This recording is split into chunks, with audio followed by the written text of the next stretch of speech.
All right, welcome to the Degenerate Gamblers. This is the NBA special. We're talking NBA, National Basketball Association playoffs, first round. I'm with Mehul Patel right now, and we absolutely crushed the last couple nights, man. Last night was good, man, because I needed that green in my bank account and my betting account last night. And look, I'm not gonna lie to you. Let's start with Saturday night.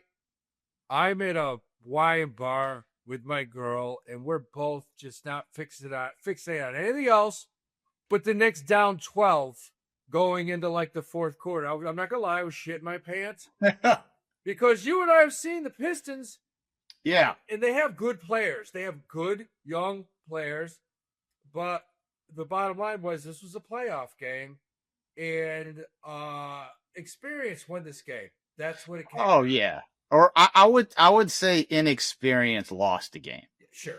Right? They went on a 21-0 run. The first play of the fourth quarter, they couldn't get the ball in. Nope. They couldn't get the ball in. No. And it just was like a lot of turnovers. It honestly looked like a really high, like it looked like a number 15 seed, 16 seed in the NCAA tournament that's up a little bit and then just gets nervous and blows it against the top seed. That's what it looked like. Yeah. Yeah, it was brutal. I mean, and I was happy, don't get me wrong. I mean, Brunson finally showed up. He made me a little nervous when he got hurt. Yep. Josh Hart is just, look, if you're playing props, you have to use Josh Hart in a playoff game, 8+ rebounds, because he's going to find a way. He'll find a way to scrap and get rebounds and make little, he'll get a couple layups here and there. He's a good prop guy for, 10 points, 8 rebounds. He'll get a steal or two. Nobody plays harder than that guy. And Josh Hart's built for the playoffs. He's built because he's built for the playoffs because he makes those plays. He tips passes. He creates extra second chance points. He does all those things that create an extra possession in the playoffs. And that's really, that's the difference between winning and losing. But they went on a 21-0 run, which is the largest run in Knicks franchise history in the playoffs. Yeah. That's all MSG. That's home court because there's not a harder, more difficult place to play in than MSG. It's insanely loud, 24/7. And yeah, people. It's in New York too. I almost got kicked out of the wine bar because I was losing it, man. I was just like screaming, like you can't lose game one. You can't lose game one. And now, let's see, there could be a situation where, and let's go into it because the game that took my heart out, and they led 98% of the game, was the Clippers at Nuggets. They gave the game away. They gave that game to Denver. That game was terrible. There were 20 turnovers by the Clippers. Yeah. None worse than that one that Kawhi, they were up a point and there's 30 seconds left and the ball went off his hip.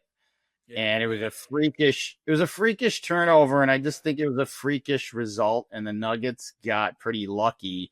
And so these are the two games that are going on tonight. Harden, we couldn't get the ball in bounds, and there's no excuse for it. With this being said, I still think the Clippers come back and win this series.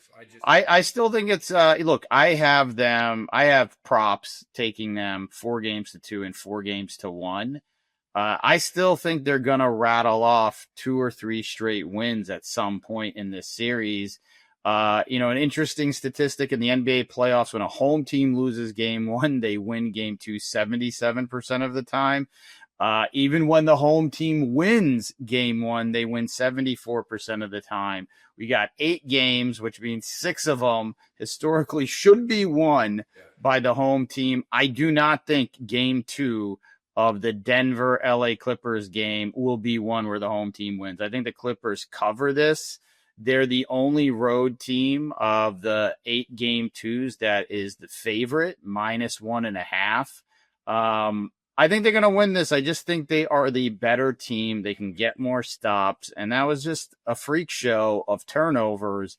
And I don't think James Harden is going to be picking up 4 or 5 fouls again. No, That's just, that was I've never seen that. He doesn't foul because he yeah, doesn't really that play a lot of D. and that really hurt them to close out quarters. Tyrone Lue took out Leonard and Harden at the end of the second quarter, end of the third quarter, and that probably gave away 4 points, 5 points to the Nuggets. And I think that's why they lost. That's why they lost. So I have that game does not change my opinion one iota about this series. I still firmly think that the Clippers are going to win this series. They're the better team. I agree. In another game that I use your philosophy by, the Warriors beat the Rockets pretty handily in game one. I had them. I had Steph Curry plus 25 points or more. I had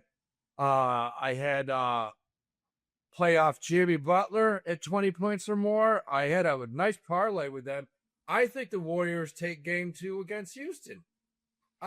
Yeah, so that game's Wednesday, and yeah, look, they're gonna be plus 3.5. Yeah.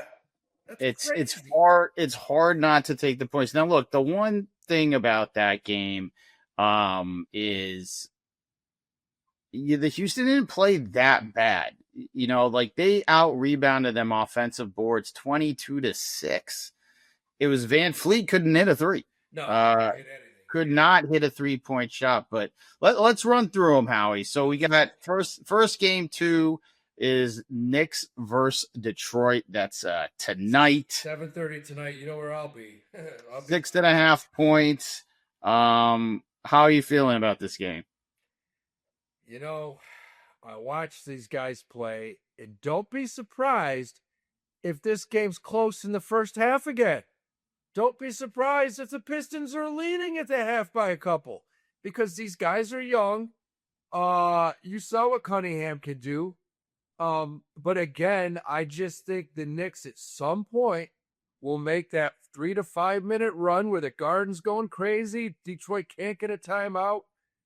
Brunson hits a 3 or 2. I think the Knicks could possibly cover this 7 at the end of the game, but you know what? I would not mess with them in the first half. I think the Pistons. Yeah, I tend to agree. Spread wise 6.5. I'm gonna say Detroit, and one of the reasons, again, they got into foul trouble really quickly, and what is likely happened after that game is Bickerstaff, their coach, showed the young guys, do you see some of these fouls you're taking? They're idiotic fouls. You have to be more disciplined. They're calling these blocking fouls, and they have to because they're ridiculously bad fouls. I think Jesus. Yeah, and if Duran plays more minutes, I don't see them getting blown out or I don't see a 21-0 run happening again. I think the Knicks win this game, but I don't think they cover. Damping wise, here's what you can do here. If you're like Mehul and you like the Pistons to cover 6.5, or I'm looking at 7 right now on FanDuel, listen, take the points, take the 6 or 7 points, and if your Pistons get up 5 or 10 points, what do? You turn around, you bet the Knicks. Exactly. And you grab the middle, and that's all we do on here. That's all we try to do. And that's I think this game is very well set up for Pistons coming out pissed off that they played so bad for 12 minutes and they get up and you get that in between bet. You like exactly what Howie said. So keep an eye on the live bets here because we'll post if we think that in between bet is available, and I think it will be. So my thoughts on this series haven't changed. I still think Knicks win in 6, but these are going to be some bruising games. These aren't going to be easy. So the next game 2 after that, we talked about Denver versus the Clippers in Denver. As I said at the top of our show, man, this game, I'm going to go in pretty heavily with the Clippers. I'm taking the money line, and I'm going to sit back and I'm going to watch and I'm going to wake up all tired because I'm going to watch this game until about 12:30 tonight. And I feel very confident the Clippers are going to win. I think they might win by double digits. Honestly, I really feel pretty strongly about it. Don't make this mistake. The Clippers are -1.5, -110, which means you spend 110 to win 100. Don't mess with that. 1.5. What if they win by 1 and you lose the bet? Take the money line, like Mehul said. But pay the extra -116. Give the extra little juice. It's worth it. You don't want the Clippers to win by 1 and you lose by half a point. That will be brutal, and so that is exactly why I'm taking the money line. Let's just say Kawhi has to hit a mid range to win by 1. So be it. I just want to watch that game and just know that I'm taking the Clippers. And my opinion on that series hasn't changed. The LA Clippers are a better team top to bottom, and I just don't think they're going to play as badly with the turnovers. They have a very good coach. I'm going to lean on that. Nick Powell plays a good game tonight. So Tuesday, we got 3 game 2s. Yeah. And 7 o'clock, Bucks at and so we got Indiana, Milwaukee, OKC, Memphis, Lakers, Minnesota. All 3 game 1s were beat downs. All of them were beat downs. The rumor that I'm hearing, and you saw it on the bench, they say Dame Lillard's playing this game. So, okay, game 2, Pacers, Milwaukee. Right now, it's Indiana -4.5. Obviously, if Lillard plays, that's probably going to go down to -3, maybe 2.5. If Lillard plays and it goes down, I am going even larger with the Pacers. Yeah, I don't think with Lillard or anybody, it doesn't. They're just better. You can't stop them. They score. It's the pace, right? They play with such pace. Yeah. And I know that, look, the Bucks went 3-1 against the Pacers in the regular season, and honestly, that last game they squeezed it out. The Pacers did, so a lot of people were pointing at that. But the Pacers really didn't start playing the way that we thought they would after we watched them in the playoffs last year until about game 45, right? Like they came out this season a little terrible. They didn't look like they look. They look like they took a step back, but this team now looks like the team we were watching against the Knicks and Celtics last year. And it's a good team. It's a coach that has won a championship. And I know Doc Rivers has won a championship. I said it last time. One of the most overrated coaches of all sports, all time. I think he is. I think Carlisle is way better coach than him. Well, they have good guards too. I mean, TJ McConnell, and hell, they have 4 solid guards. And that the young kid Methuen, he can ball out. And I think the big thing now is Miles Turner doesn't have to do a lot. No, just rebounds, hit some shots. Sakim is just like if he gets them 12-9, you're happy. Like the way this team used to be designed is if he didn't get you 22-12, they couldn't win. And like this is a guard heavy team. Some of them are long guards like Siakam, and Siakam's like a small forward, but Halliburton's a big guard. They give Milwaukee a lot of trouble. I kind of hope Lillard plays to get the spread down. But my opinion of this series, I thought it'd go 4-2. Pacers would win this series. Nothing in that game has changed my mind. There is going to be 1 or 2 Giannis games, and that's why I thought it'd be 4-2. But I think that Indiana wins this game and they cover. Yeah. But I agree. You can't bet against the Pacers in this game. And I'll be looking to parlay the Clips. I might take the Clips tonight with the Pacers tomorrow, and then we get to the next game. I'm sorry, there's nobody on this universe is going to tell me to bet a penny on the Grizzlies plus 25, let alone plus 15. Dude, at one point, the in-game spread was plus 47.5. Yeah, somebody on the Discord. And if you're listening, join the Discord. Go to whop.com, join the Degenerate Gamblers, because somebody on the Discord said, hey, man, should we take the Grizzlies plus 48? And I was like, oh, no, probably not. They may lose by 6. No. This game, if you haven't been watching OKC this year, this team just goes on massive runs. They can go 18-2. They can go 24-6. I mean, quickly. And within 3 minutes. I mean, if you were watching this game in the first quarter, I think they were up 24-20 or something, and it ended up being 30-20. One of my biggest bets of the year, I loaded OKC minus 4.5 first quarter. And and once they take a lead, they're very difficult because they force turnovers at home. They're an electric team. We said it the first episode of the playoffs. This is better than the Durant, Westbrook, Harden team. Definitely. This team reminds me of an old school 80s team. Howie, you're going to know this team, the 1987 LA Lakers, that just could run and gun and just go on massive runs. That's what this team feels like, because they got oversized guys at every position. They're huge. But yet you got Dort, who's one of the best defenders in the whole league. Oh, yeah. You got SGA, who can score anywhere. He can go to the hoop. He can pull up and hit a three. It's a mid-range game. This team is stacked from bottom to top. And the line is 15. Listen, I took the 4.5 in the first quarter. I don't remember where I was. I was coming back from a hardware store or something. I looked down, and it was 18-14. I'm like, I'm not going to cover this. I put the phone away. I drove 4 more minutes, got out of the car, and the score was 30-14.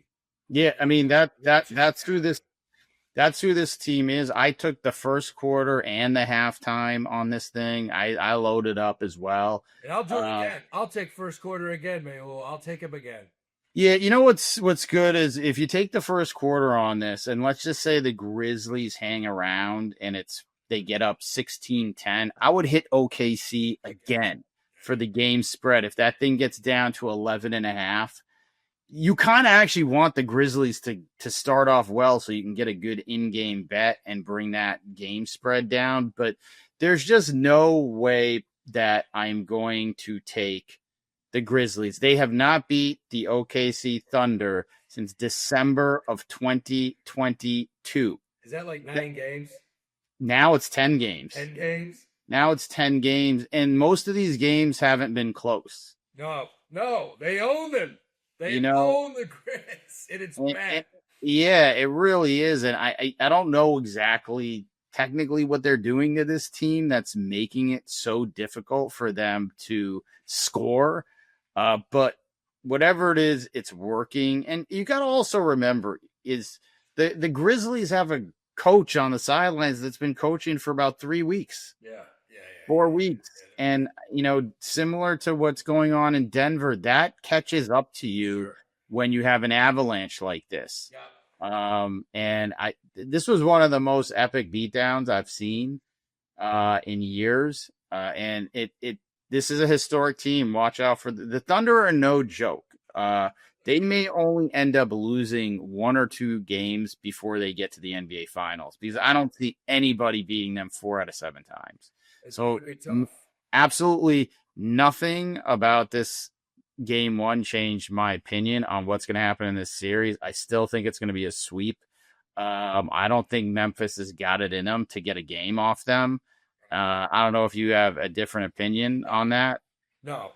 In the next series, is about similar to this series. And we get to the next series tomorrow night, 10 o'clock, Timberwolves at the Lakers. And I literally, I thought that LA at home with the crowd, LeBron's getting old.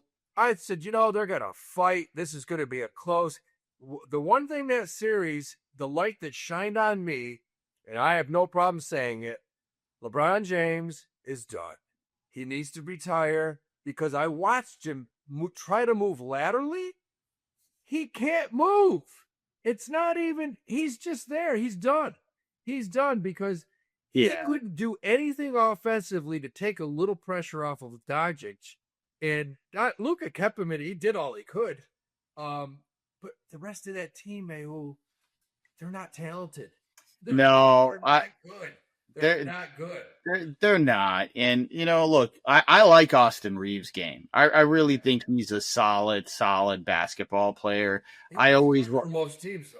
Yeah, and I like watching guys who get better each year. But he's at his ceiling is Tyler Hero. That's it. That's his ceiling where he can maybe make an All-Star game. I don't think he's as good as Hero. I'm saying that's his ceiling. Yeah. That's his ceiling. That's the best he can be. And that's the guy that has to do well and carry the load if one of the other two guys doesn't score. And I agree. Look, I think part of it is in the regular season, guys play at a different pace. There's load management. And let's just be real. It's 82 games. People are not playing the same way they do in the playoffs. And I think LeBron is such a gifted, amazing athlete that playing in the regular season, he definitely can do that. And I think he can still play at a very, very high level, but there isn't a second gear anymore. No. You saw that. He's not as quick as he used to be. He doesn't get around guys. In a straight line, he's still unbelievable. But it was noticeable against the Timberwolves, who, Dante DiVincenzo just killed him. He just, I will say this, part of basketball and Howie, you coach basketball and you played a lot, a big part of it is your confidence level, going into a game. And the Wolves, even when they got down a little early, it just seemed like they were like, we're going to beat these guys. And DiVincenzo, the way he was attacking the rim, he wasn't hesitating on 3-point shots. He's been there. Julius Randle, these guys have been there. And they're not hesitating. There's no hesitation. That rubbed off on Anthony Edwards, who started off 2 for 10, 2 for 11. Hey, look, I'll you know what? We bashed him a little bit in the last episode. He came back, man. I gotta say, like, everything he did was the right basketball play. Yeah, after the second quarter.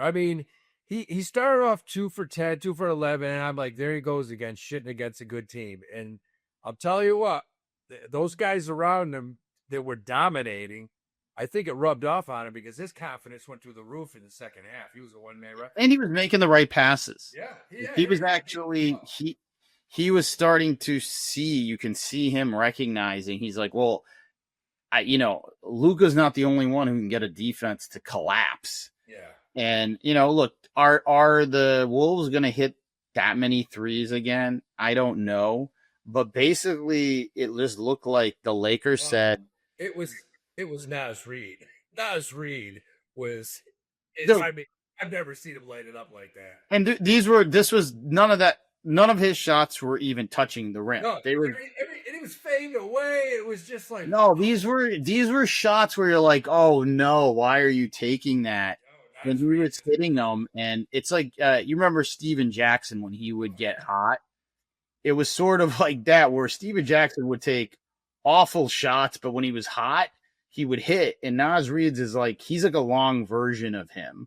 And I don't know, like the Lakers they don't have size, right? Well, the Timberwolves, let me say this. It looked to me like the Timberwolves were so much quicker. It was almost like the Lakers were playing in slow motion and the Timberwolves were just running. They looked that much slower. Physically, the team looks slower. And they're not running guys off the 3-point line, right? Like, their three best guys are Luka, Reeves, and LeBron, and I'm just not sure they've got the foot speed to run guys off the line, and they can't afford to not be playing at least two of those guys at the same time because they need the offense. Otherwise, the offense, there is no body. I think the Lakers, I think there's a lot of nostalgia, and it's the one of the premier franchises in the league, and a lot of people were talking them up. but that was a brutal game one at home. So here's the question: are the Lakers going to win one game in this series? I think they're going to win this second game, but I don't think they're going to cover. You know what? I would like to agree with you. I think they would. Now, if they don't win this game, I think Timberwolves blow them out. If the Lakers don't win game 2, they lose by 20. And it could be bad. It could be bad. But they should win one at home because they're not winning in Minnesota. Look, if you're going to take a prop bet in this, I would take Luka. I don't think Luka's going to give the ball to anybody for the first quarter. He's going to come out trying to get people involved. If no one gets hot, he's just basically going to be like, yeah, I'm going to go for 45. Yeah. And we're going to keep this thing close. Yeah, because he is a little fat now, and he may run out of breath in the fourth quarter. No, I mean, he could get gassed out. That's the problem with Luka. So I think the Lakers can win this game. I do think they can win this game. One, because the Timberwolves cannot hit this many threes again. Yeah. But there's just no way I'm taking them minus 6.5. I'm taking the road team plus 6.5. I had done an in-game bet with Minnesota. They won me some money.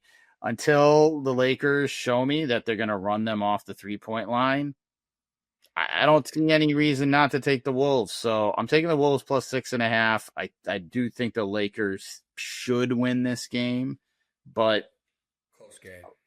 Who knows? I mean, who knows? Historically, I like the game at all. The next game I absolutely love. Wednesday night, 7:00. We have another game 2, Magic at Celtics. And anyone who had aspirations of the Magic going in and giving them a game, that got turned off very quickly because that just looked like a professional team out doing work on a business trip. That's what it looked like. And it looked like the Magic just got exposed at every single position. Forget it, down low, guards. They just, the Celts just have too much depth. Yeah. And I'll take a minus 12.5 tomorrow night. I will. Look, during the regular season, the Celtics were kind of middle of the pack covering against the spread. Yeah. That's partially because I think they managed themselves a certain way during the regular season. But one interesting stat from that game is Wagner and Banchero took 51 of their 81 shots. Nobody else took more than 5 shots. And they still lost. And Banchero and Wagner had good games. It wasn't as if they had bad games. Porzingis had 6 points. So basically, the Celtics are just like, look, we think you are so one-dimensional. You get points in the paint. You cannot hit threes. We're going to give you that. But we're going to just do what we're going to do on our end. They scored, 86 points? I mean, you can't beat the Celtics unless you score 110 points. I mean, guys, Jalen Brown, Pritchard, they had guys so deep. Just everybody scored for Boston. Yeah, I think it's, Orlando. I will say I like Banchero's game a lot. I think he's a really good basketball player, and Wagner's a really good basketball player too. These are franchise type talents. But when they take 51 out of 81 shots and they have pretty efficient games and you still lose by 17 and you were never really in the game. Oh, and, Tatum goes 1 of 8 from 3. Porzingis has 6 points. Derek White had 30 and really put the team on his back. He hit big shots, and it still wasn't that close. They never really felt. It was never close. The game never was really within 10 points. No, and you're not going to keep getting games where Tatum goes 1 of 8 from 3 and Porzingis gets 6 points. If those guys pick it up at all, it's just too much to cover. So, I'm a full disclosure. I am a Celtics fan. I 12.5 is a lot, but I think that they are trying to turn this thing on. And I think they also know that they're likely to play the Knicks, and they know that the Knicks are going to play a tough series against the Pistons. They got Jaylen Brown, who needs to rest a knee. They've got to get through this series as quickly as possible. They can't fuck around. You might even want to take Boston first half. Yeah. And I think I you know what, Howie? I really like that. I like the first half because they're going to go for the haymaker. They're going to try to be like, okay, you know what? Let's get up on them. We want to sit Jaylen Brown. We would love for him to play 28 to 30 minutes at most. And let's get the hell out of here with the win up 2-0. And we're going to go down there to try to sweep this team because we were 33-8 on the road. So we get this game. We actually play better on the road than we do at home. And that's the interesting thing about the Celtics, where they did win more road games than home games. So they get this win. I don't know. This series is effectively over, and they know that. So I agree. Take the halftime. It's probably what, 7.5? Yeah, 6.5, 7. Yeah, I like that. I like that halftime spread a lot. And then the next game on Wednesday, Cavs Heat. Yeah, you got Heat in Cleveland. Donovan McNabb I'm sorry. Jesus. Donovan Mitchell looks as good right now as I've seen him in 5 years. He just looks like he's on I mean, he anybody who says he's not a superstar, I'm like, you're biased to social media then. This guy is as good as any star player out there. He's a franchise player. He's built like an NFL running back. And shoot the three. He can shoot the three. He can finish at the rim too, man. Yeah, he just was. I mean, I feel like this is the closest point guard that we have seen to healthy Derrick Rose since Derrick Rose when he was healthy with the Bulls. Yeah, it's a pretty good analogy. Maybe doesn't have the quickness or off the dribble moves, but he's stronger. He's actually probably stronger. I think he's bigger. He's a better shooter. Bigger. You know, and his perimeter game is better, and I think he's a little bit, I mean, obviously he's less reckless with his body than Derrick Rose. Like, he'd protect himself. The Heat would make a run, and I'm telling you, I give credit to Bam Adebayo because he played great. He was rebounding, kept these guys in it. The Heat played hard, but whatever they would make a run, cut it to 6, 7, 8. They just answered. No, they I think the Cavs are well coached. When they make those runs, they lean on their best players and their best plays, and they're just a tough team to beat. Now, 11.5. Yeah, I'm looking at 12 on FanDuel. That's a lot of points, baby. It's a lot of points. Yeah, I gotta say, I would take the Heat. I would probably too. You got Tyler Herro, who actually didn't play great in the first game, but he has a good game.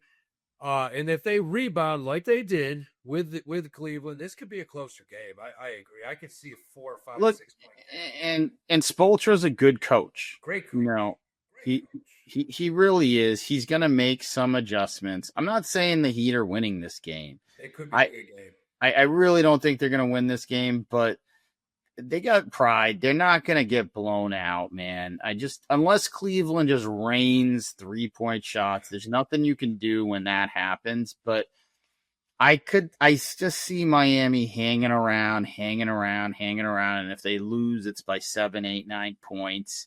You know, when they went on that long losing streak in March, and I was, you know,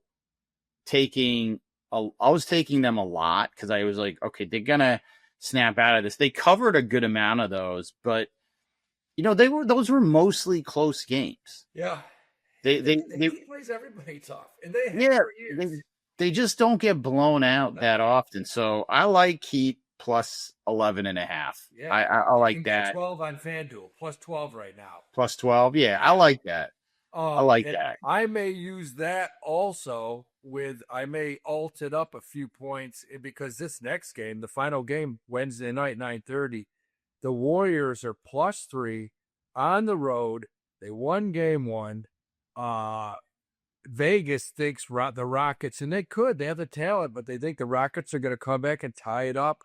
Listen, I just can't bet against Steph Curry, man. I mean, this guy will go 2 quarters and not hit a three, and all of a sudden you'll look, and within 2 minutes he's got 3 or 4 of them. No, I mean, look, he's a Hall of Famer, but I will say this is where I'll disagree. Of the 8 games we're talking about, I think we pretty much agreed on 7 out of 7. This is, look, Van Fleet just missed so many 3-point shots. Yeah. And you know what I was saying earlier, 22-6 on the offensive boards. They outscored him, I think, in the paint 54-34. Yeah, Sengun was getting his ass kicked. Yeah, Sengun had a great game. I think a second dose of that, and if Van Fleet could hit even 2 more threes out of the 12 that he missed, it's an entirely different game. There's a part of me that looks at the way the Rockets play, and it's exactly the weakness of the Warriors. They're not a big team. They're not overly physical. Rebounding can sometimes be a problem for them. Playoff Jimmy. They do, and I don't discount that, but I think the Rockets also have a very good coach. Yeah. And I think after a loss at home, I don't know, playoff 77% of the time when a home team loses, they win game 2. I think in this instance, the Rockets, they're going to play desperate, and I just don't think they're going to shoot the 3 as badly as they did. And I'm not sure it was the Warriors' defense that caused that as much as they just missed shots. So yeah, they did. They did miss a ton of shots. I'm gonna take the Rockets -3. And I know there's some risk there, and you're talking about basically the Warriors, I would assume, have 3 Hall of Famers. I mean, you can make the debate about Draymond, but I bet he gets into the Hall of Fame. And they've got a Hall of Fame coach. I get all of that, but I still think that there is a glaring weakness for the Warriors. They're not a big physical team, and the Rockets, if you're going to describe them in one sentence, big and physical. They've got to pick up a game. I don't think they're they are the 2 seed. I think they played well enough all year. I don't suddenly think that they're going to fall apart. So I'm going to take Houston -3 in this.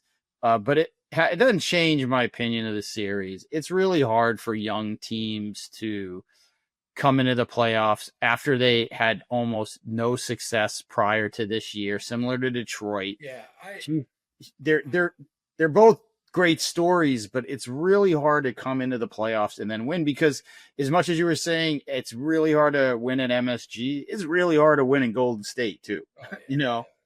So my opinion on the series hasn't changed. I'm going to take the Warriors at +132 win that game. I don't love it, but I'll have them. You got the Rockets. They're at home. It's a must win for Houston. They have to. They got to win. And you know what I love about this order of these game 2s, coincidentally, it stacks up well where the Houston Golden State is the one I have the most sort of coin flip about, and it's the last one. So it opens up pretty well there. Howie, before we wrap up, one question I got, was there in any of the series, were you surprised, or did you feel like, okay, I may have misjudged that, or, something happened where you were like, yeah, I didn't see that coming? The Lakers series, yes. I thought they would I thought it'd be a 1-2 point game. And I'm like, the Minnesota's young. They haven't had, DiVincenzo and Julius have experience with the Knicks, but the rest of these guys really don't. LeBron, this is it for him. he's taking some time off. He should be energized. He's got Luka to take some pressure off of him. Reeves should get shots. And I was wrong. They look like shit. They look like an old, slow team that does not belong in the playoffs. Yeah, and my surprise was in that series too. The other series of so far game ones went exactly how I kind of thought they would. Yeah. The other thing, I was skeptical of JJ Redick going from a broadcaster to a coach. And, he surprised me all year. He actually coached really well. And, I think the Lakers probably played above their talent level for all 82 games, really. But this game, there was a point where they only had 2 freaking timeouts left with loads of time still. And they just couldn't take a timeout because they would have only had 1 left. And I think they were already in the third quarter.